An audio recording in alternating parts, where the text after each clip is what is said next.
is now settling in for second place. But the gap to this fight, Adaki Thompson and Ezawa lunging into turn one. The result of that is that they're 10 seconds still behind Dinesh. Yeah, and Gunmiya was the rider that was the odd one out in the run through turn one. He was the one that got pushed out wide there, so he moves from the front of this group all the way to the back. And that, I'm afraid, is bad news around this circuit, because if you are pushed offline, you don't just lose one position. The grip levels are far higher on that rubbered-in racing line. It's one of the most dramatic racing lines that you'll see. It's almost like a flat track groove at this stage. The riders have got to stick on it, otherwise they're going to lose time massively. Pratama then escaping away, 1.8. He's been the rider that slowly and surely picked off one after the other to get himself up into sixth position, and it looks like he's maybe picked up another spot as well there from the timing tower on the left-hand side of the screen. Yes, Farish Hafi, who had the best results thus far. This is his debut Asia Talent Cup season of sixth position. That was race one of round one, all the way back in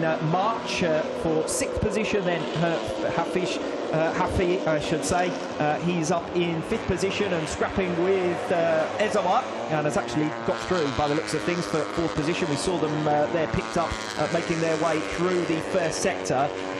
Pratama now has a 3-second lead, so this is the kind of dominant pace we've seen for him. Quite happy to run his own race on his own at the front of the field. He's led more laps than anyone else in the Asia Talent Cup in 2022, and he's adding some more here this afternoon. Yeah, very impressive campaign from Pratama, but it's all about this scrap now for the final step of the podium.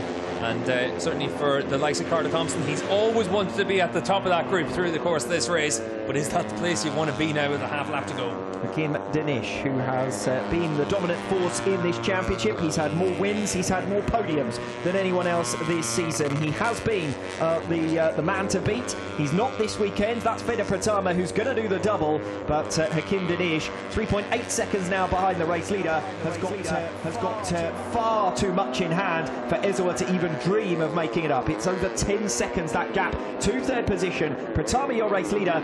Gunmi is still down in 8th place, so he still has the opportunity to make up those extra positions and the extra 6 points to claim third overall. But it is going to be Veda Pratama who exits the final turn to make it back-to-back victories and dominate his home round, the Indonesian round, the last of the season. And Hakim Dinesh crosses the line in the second place that he needs in the final race of the season. It's gone down to the wire, but your 2022 Idemitsu Asia Talent Cup winner is Hakim Dinesh. Shinya Ezawa gets the final breakthrough one.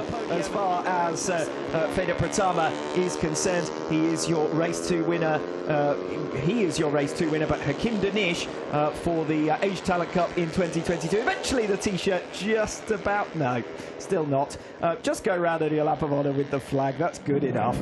I think the title is well and truly wrapped up by this stage, and everyone knows it. The problem as well is all these ATC riders, they grow quite a lot at this age as well. So for Hakim Dinesh, it's been such a good season all the way through. He's had podiums in the ETC as well, and now this ATC.